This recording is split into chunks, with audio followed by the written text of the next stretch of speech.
Mumm-Ra the Ever-Living! Hello and welcome. I'm your host Will. In a past video, we talked about the origins of Skeletor, from comics to cartoons. In this video, we're going to talk about another 80s icon. Let's look into the multiple origins of Mumm-Ra the Ever-Living. It will destroy you and your soul! The 1980s was an absolute golden era for Saturday morning cartoons, and it gave us some of the most iconic, unforgettable villains in pop culture history. We love to hate them. You had the cackling, ugly, bone-faced Skeletor constantly trying to conquer Castle Grayskull. You had the imposing, metal-clad MonStar terrorizing the Limbo galaxy in SilverHawks. And of course, the ruthless, raspy-voiced Cobra Commander leading the forces of Cobra against G.I. Joe in endless laser-filled battles. They were incredible, sure, but out of all of these legendary bad guys, there was one who deserved to be in the Hall of Fame meant for the 80s animated villains. One who was more than a cartoon villain, one who was genuinely pure evil. And his name was Mumm-Ra the Ever-Living. I mean, it would be unfair to compare him even with the devil, because the devil was absolutely evil, sure, but he was still not as evil as Mumm-Ra. With his rotting bandages, glowing red eyes, and terrifying transformation sequence, Mumm-Ra was undeniably the creepiest of the bunch. Over the decades, the Thundercats has seen its fair share of changes. There have been many renditions, reboots, and reimaginings of Lion-O and his team, and Mumm-Ra has also undergone several changes in each of his renditions, especially when it comes to his origin and backstory. But where exactly did this immortal demon priest come from? What drove him to seek absolute power? Well, the answer depends entirely on which timeline you're looking at. In today's video, we will be exploring all the Mumm-Ra origins from different universes. We'll be breaking down his dark beginnings in the classic 1980s cartoon, exploring the rich, tragic backstory introduced in the stellar 2011 animated reboot, and even digging into the expanded lore found within the pages of the Thundercats comic books. It's time to unravel the bandages of the ever-living once and for all. Let's get to it. To Mumm-Ra! Mumm-Ra's origin in Thundercats Origins. Heroes and villains. Secondary canon. Now, the interesting thing about Mumm-Ra from the 80s series is that his origin was not really explained in the TV series itself. I mean, they did tell us how he was a native of Third Earth once upon a time, before becoming this ugly sorcerer and demon priest who served the ancient spirits of evil. But the cartoon did not tell us about his life as a human native of Third Earth. That was explained in the first part of the Thundercats Origins, Heroes and Villains, published by Wildstorm, and that's what I'm gonna begin this video with. So yeah, if you ever only know Mumm-Ra as the skeletal sorcerer who screams about the ancient spirits of evil, you are slightly underinformed, because before the robes, before the spells, before the ever-living title, the man had a very human name and was called Wahonk. Wahonk served in ancient Egypt as a member of the Pharaoh's council, and, by all accounts, the king's most loyal advisor. The bond between them was so profound that Wahonk would personally oversee the mummification of the Pharaoh's second son, who passed before his time. With the last yard of Teyat's cloth, he prepared the deceased prince for the next life. Oh, and Teyat is basically the ancient Egyptian goddess of weaving and the patron of weavers and those involved in the ritual of mummification, just FYI. The pharaoh trusted him so much that he treated Wahonk as family rather than court official. We even see Wahonk with his pet dog, Matep, who later becomes the creature fans know as Mamut. So, at first glance, this looks like the good old story of a trusted counselor who stands beside his ruler through thick and thin, only to backstab him later. And yes, Wahonk does try to play Brutus because he never wanted to remain just a counselor. You see, behind all that loyalty was a plan. Wahonk wanted the throne itself, and he intended to seize it through a coup, because he knew that he would not be given any real power by the king. But he was just one man, and had no friends or followers. So, instead of armies or politics, he reached for something darker, a power he did not fully understand. Using 4 magical runes, each related to one of the ancient spirits of evil, he performed the first invocation of those entities. When the spirits answered the call, Wahonk asked for a portion of their power. His proposal was simple. He wanted them to grant him the strength to defeat the pharaoh's army and return, he would rule Egypt in their name as a devoted servant. He even promised the spirits that he would turn Egypt into their likeness and would rule as a vessel for them. The spirits accepted the bargain, and Wahonk changed forever. Their power turned him into an immortal sorcerer and demon priest in their service, while his body transformed into a gray, cadaver-like form with necrotic tissue that did not seem to decay or age. In that moment, Wahonk ceased to exist, at least as the man people once knew. The spirits gave him a new name, and the name was Mumm-Ra. With his new power secured, Mumm-Ra confronted the pharaoh. He expected submission, as he ordered the ruler to bow before him while he declared himself master of Egypt. Yet, events took a sharp turn. The pharaoh's son stepped forward and faced the creature in battle, and the young prince managed to outmaneuver him. You see, the prince also wielded magical powers, those granted to him by Horus, the Egyptian god. So despite the sorcery and the new monstrous form, Mumm-Ra lost that fight. Now, one would expect the pharaoh to give the harshest form of death to this traitorous piece of shit, but he did not do that. Had he done that, the Thundercats cartoon would have not come into existence, so that's a good thing, I would say. Anyway, the pharaoh thought about the decades of loyal servitude and service that Wahonk had offered the royal family and the realm. So instead of having Wahonk killed, he ordered that the traitor should be mummified instead of being burned alive, because cremation would have been a death that was not religious. But the pharaoh did not know that Mumm-Ra had become immortal, so mummifying him was not the best decision in hindsight. The prince, however, understood more than his father realized. Knowing Mumm-Ra could not truly die, he took satisfaction in the idea that the sorcerer would remain imprisoned forever. Centuries passed in darkness. Inside that chamber, Mumm-Ra begged the ancient spirits of evil for help. This time they refused, because in their eyes he had failed with the power they already granted him. Yet they offered another path. They ordered him to construct 4 massive statues within the chamber, each one dedicated to them. The task would require at least 600 years. If he completed it, they would reward him with the strength to break free, transforming him into a warrior capable of defeating any pharaoh. At some point before the events of the Thundercats television story, Mumm-Ra finished the task. The spirits honored their promise, and the imprisoned sorcerer gained the power that allowed him to rise as Mumm-Ra the Ever-Living. The exact stretch of time between Wahonk's first contact with the spirits and his later alliance with the Plundarian mutants has not been detailed in the series. Yet, if we follow the implications, Mumm-Ra's existence could stretch back more than 3 million years.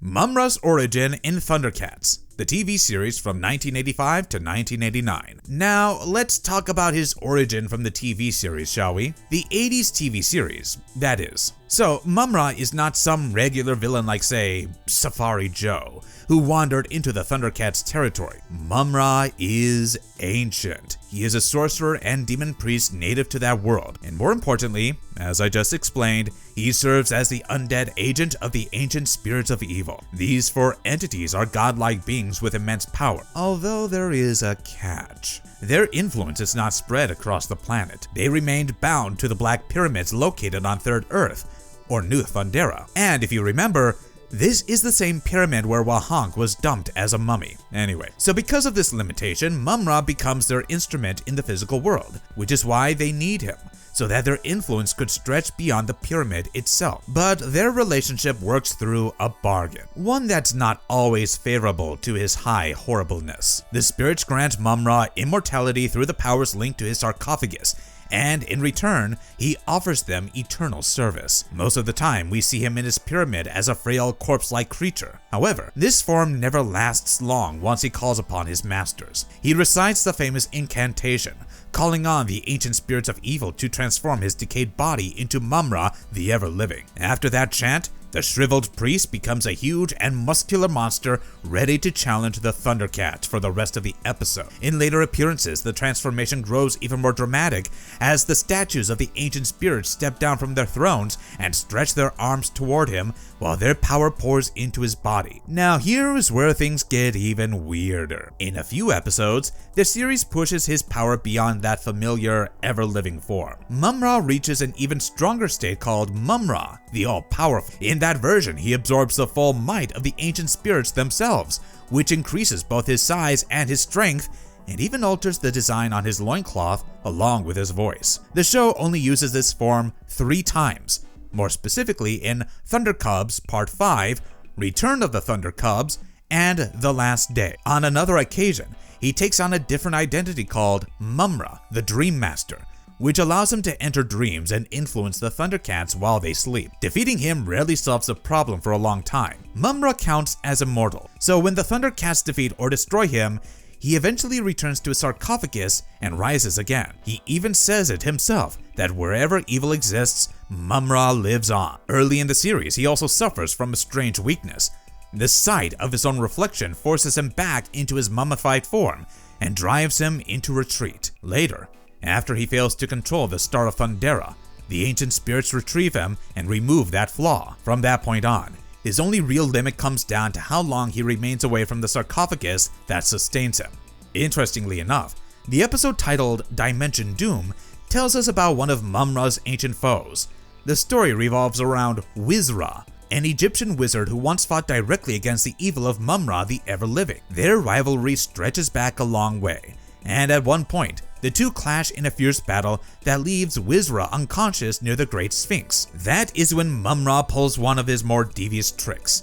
Instead of finishing his enemy, he damages the face of the Sphinx and allows the ancient guardian to believe Wiz-Ra committed the crime. The Sphinx reacts with fury and punishes the innocent wizard by banishing him to the 7th dimension. Now, the curse had a strange rule. Wiz-Ra can leave that dimension for 1 day every 7,000 years. Yeah, 1 day. That is all the time he receives before the portal pulls him back again. As the moment of his first return approaches, Mumm-Ra decides to take advantage of it. His target is the Helmet of Fahnur, a powerful artifact that Wiz-Ra protects. On the night Wiz-Ra returns, Mumm-Ra puts his plan in motion. He commands the spirit of his hunting cheetah to retrieve the helmet. The cheetah finds its way to Cheetara's room in the cat's lair. Her room had a mirror, which was the very doorway through which Wiz-Ra could enter. And as soon as he does that, Cheetah leaps up and takes the golden helmet of power from Wiz-Ra. The cheetah then takes the helmet and delivers it to Mumm-Ra at the Black Pyramid. The Thundercats try to help Wiz-Ra reclaim the helmet, although the artifact proves dangerous.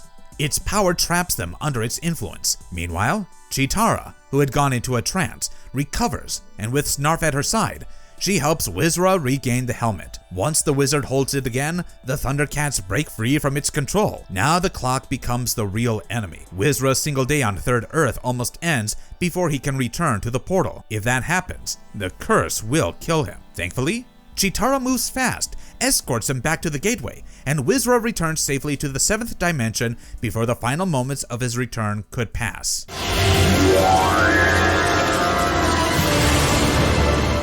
Mumm-Ra's origin in Thundercats, the TV series 2011 to 2012. Now, this version of Mumm-Ra from the 2011 Thundercats series has a fairly different history. The show, without revealing each and every detail about his past, gives us enough clues to piece together a rough timeline. Long before the story begins, Mumm-Ra ruled as a powerful lord. His servants included the Thundercats themselves, along with many other animal races, like dogs, elephants, vultures, and even sharks.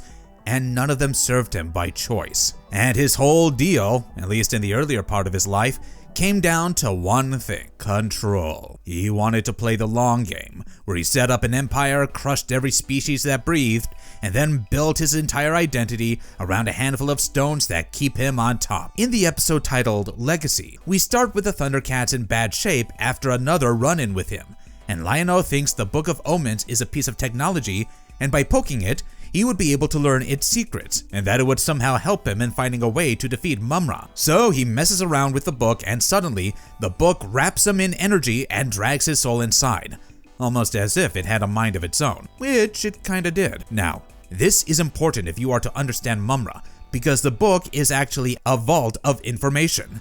And if you want to understand why Mumm-Ra never stops coming, you need to see what he used to be. Inside the book, Lion-O meets Jaga and tells him that the book does not hand out a to-do list or a set of clear instructions. It makes you relive the past until it clicks. Then Jaga sends Lion-O into the distant past, into the body of an ancestor named Leo, and suddenly we're in Mumm-Ra's era, where he is not some creepy hermit in a pyramid. He is a ruler with a fleet, a throne room, and advanced tech everywhere. So much so that Lion-O thinks the past looks very much like the future. But more importantly, This ancient Mumm-Ra had the confidence of someone who believed the universe owed him obedience.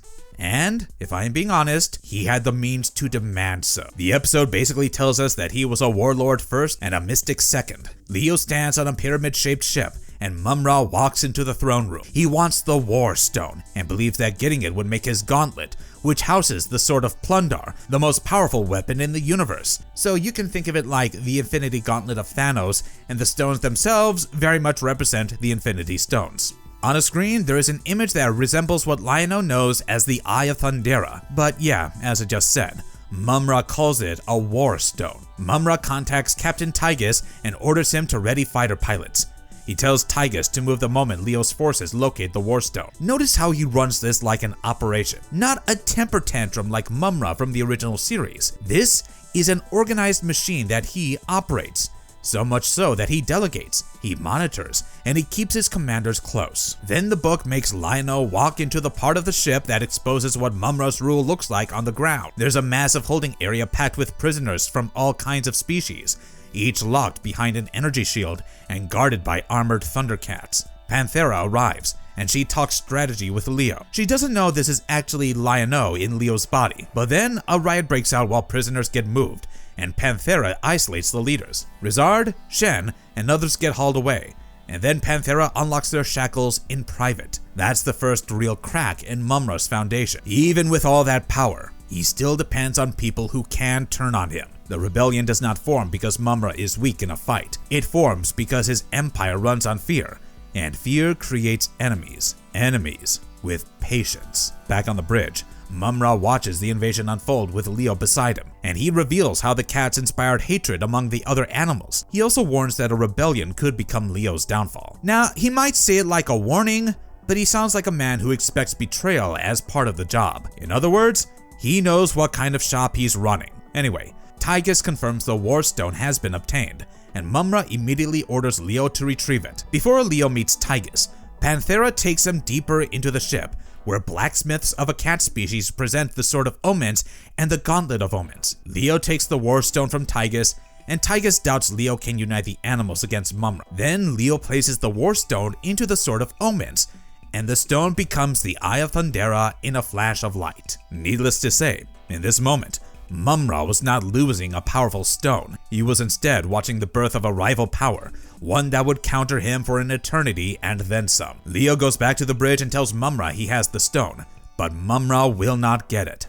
Interestingly enough, Mumm-Ra's reaction is one of surprise, but he is extremely casual, with no signs of shock or worry. He reminds Leo about something Leo forgot, that Mumm-Ra already has 3 other stones. He reveals the 3 embedded in his gauntlet. Mumm-Ra activates the Sword of Plundar and attacks. During the melee, the Eye of Thundera overpowers the magic of Mumm-Ra's gauntlet enough to loosen 1 stone. Mumm-Ra loses his temper and calls on the energy of the other 2 stones. Then the armor of Plundar gets revealed, and Mumm-Ra shifts into an immortal form and starts hitting like a force of nature. He blasts Leo off the bridge floor and tells him the rebellion is hopeless. Mumm-Ra is not only fighting Leo here, he is trying to crush the idea that anyone can stand up to him. Leo drags himself back up, and they clash again. Leo uses the Eye of Thundera to overpower Mumm-Ra and sends him over the edge of the bridge. He then releases the prisoners and rallies them through holographic screens, holding up the sword with the stone now seated in it. That is the nightmare scenario for someone like Mumm-Ra, as the people he kept in cages now have a symbol, a leader, and a reason to believe in something. Mumm-Ra returns, attacks from behind, and smashes Leo into a wall. He calls Leo weak, and for a second, it looks like Mumm-Ra's sheer power will be it for Leo. But the future Thundercat notices something important. The 2 stones on the Gauntlet of Plundar have fused together. Then Leo uses the stone that fell loose earlier, slots it into his own gauntlet, and this triggers a transformation. The armor of omens forms around him, and suddenly, Leo is a physical match for Mumm-Ra in his armor. Now the fight moves outside the ship into open space, with both of them using their armored forms to fly and trade blows. If you ever needed proof that Mumm-Ra's power is not a party trick, this is it. He survives. He fights, and he keeps coming back even after getting thrown around. But Leo beats him back and blasts him through the ship and onto the bridge again. Mumm-Ra can barely lift himself now, and Leo brings the sword down on Mumm-Ra's gauntlet, breaking the remaining 2 stones free. Mumm-Ra's ever-living form dissolves into a frail, bandaged body, and suddenly, He looks like the Mumm-Ra Lion-O recognizes from the present. But then comes the most Mumm-Ra move of all. We hear alarms going off. The ship begins to fracture due to the damage from the battle, and the whole vessel starts falling toward the planet. Panthera checks the terminal and finds a magnetic disturbance between the planet and its moon that makes everything worse. In that confusion, Mumm-Ra opens his sarcophagus and seals himself inside before anyone can stop him. Panthera smashes the controls so nobody can open the tomb later, which leaves Mumm-Ra trapped. And that's how he got into the sarcophagus in the show. Oh, and the planet that the ship was crashing into? Yep. It was Third Earth. When Lion-O returns to the book's realm, Jaga explains that the real danger is that Mumm-Ra is after all the other stones once again, and they have been scattered by the winds of time across Third Earth. The only silver lining to all this is that the Book of Omens will guide the Thundercats to them. Jaga also makes it clear that the stones alone will not defeat Mumm-Ra, and Lion-O realizes he needs to once again unite all the animals if he wants to defeat Mumm-Ra. Millennia passed, and Mumm-Ra remained in his prison. But then something happened, and he found his path to freedom. You see, he sensed the unstable mind of Groon during the time Groon and Panthro searched for the Book of Omens. Through telepathy, Mumm-Ra reached out and exploited Groon's bitterness and ambition. He promised the Thundercat everything he wanted, and in return, he gained a useful servant. Not long after, Mumm-Ra recruited the lizards as allies. He offered them machines and power in exchange for the Sword of Omens, and eventually, this alliance led to an attack on Thundera. Mumm-Ra infiltrated the kingdom by using his shape-changing power to impersonate Panthro, which allowed him to approach Claudius without raising any suspicions. He struck the king down and captured Lion-O and Tigra. During the assault, nearly every cleric died except for two, and these two were Jaga and Chitara. Mumm-Ra attempted to torture Jaga in order to learn how to remove the Eye of Thundera from the Sword of Omens, but before he could succeed, Chitara escaped with the princes and the weapon itself. Mumm-Ra carried Jaga back to the Black Pyramid for further interrogation. Using a dark lantern, he trapped the old cleric inside and forced him to reveal the direction of the Book of Omens. When the Thundercats later approached the Tower of Omens, Mumm-Ra forced Jaga to guide him there. Lion-O and Chitara climbed toward the top of the tower, while Mumm-Ra transformed into his ever-living form to remove any resistance. He nearly killed Lion-O before Jaga sacrificed himself to drive him away. After this, however, Mumm-Ra did not vanish for very long. At one point, he disguised himself as a raven and waited for another opportunity. Later, he tried to use the astral plane to force Lion-O and Tigra to kill each other during their search for the Spirit Stone. The scheme failed, however, but then Mumm-Ra returned to his ever-living form and tried to destroy them both. Lion-O eventually secured the Spirit Stone and defeated him, although the battle caused the astral plane itself to collapse, which ultimately forced everyone to escape. After these events, Mumm-Ra lost Groon as an ally and noticed growing desertions within the lizard army. To stabilize his ranks, he ordered Slythe to recruit two new generals, Atticus and Canar. Those generals later managed to kill Lion-O. The Thundercats were captured and brought to the Black Pyramid, where Mumm-Ra began a ritual meant to remove the enchantment that prevented him from touching the Sword of Omens. Interestingly enough, he could touch the Sword of Omens in the 80s version of the show. In fact, one time he got the sword and gave it to his pet bulldog to bury, because he thought it was useless without Lion-O there to wield it. Anyway, Lion-O returned to life during this time, freed his friends, and reclaimed the sword, which forced Mumm-Ra to change his strategy. So what does he do? Well, instead of open attacks, he planted a spy among his enemies, that spy being Mumm-Ra. Through her help, Mumm-Ra eventually reclaimed the Sword of Plundar after sensing its discovery. He also used his spirit to control the body of a Sycorax during another attack, although Lucy transformed that vessel into crystal and shattered it. Later, Mumm-Ra followed the Thundercats to Avista and impressed Voltaire with a display of power. Once Mumm-Ra revealed her loyalty to him, Mumm-Ra obtained the Tech Stone and nearly defeated the adult Thundercats. The situation turned when Wily Kid and Wily Cat arrived with reinforcements. Faced with unexpected resistance, Mumm-Ra withdrew and planned to claim Lion-O's stones after the city fell. Yet Panthro prevented the city's destruction, which allowed its people to survive, and left Mumm-Ra waiting for another chance. Mumm-Ra's origin in Thundercats 2024 comic book. Now, in the very first issue of Dynamite Comics 2024 Thundercats, we see that it hasn't been long since the Thundercats arrived on Third Earth. In fact, they're still exploring the planet, its locales, and its creatures. While some of the Thundercats find the place dangerous, others find it exciting and adventurous. Yet, there are those who can't help but accept the new reality as it presents itself. Anyway, as soon as Lion-O uses the Sword of Omens, Mumm-Ra, who was in the Black Pyramid somewhere in the desert of the sinking sands, feels the presence of the Eye of Thundera and he immediately wakes up because of the stone's power. But then, somewhere else, Slythe destroys the Sword of Omens, and with its destruction, Mumm-Ra feels the power of the stone disappear into a void. So, he asks Jaga's spirit what happened to the Eye of Thundera, because he believes that Jaga had something to do with it. And that is pretty much all the history that the comic book gives us as far as Mumm-Ra is concerned. And with that, people, we've come to the end of the video. If you liked what you watched and want more of the same, please consider hitting those like and subscribe buttons. Those 2 small clicks from you will help us tremendously in bringing you more of these lore lockdowns. Stay safe and have a good one.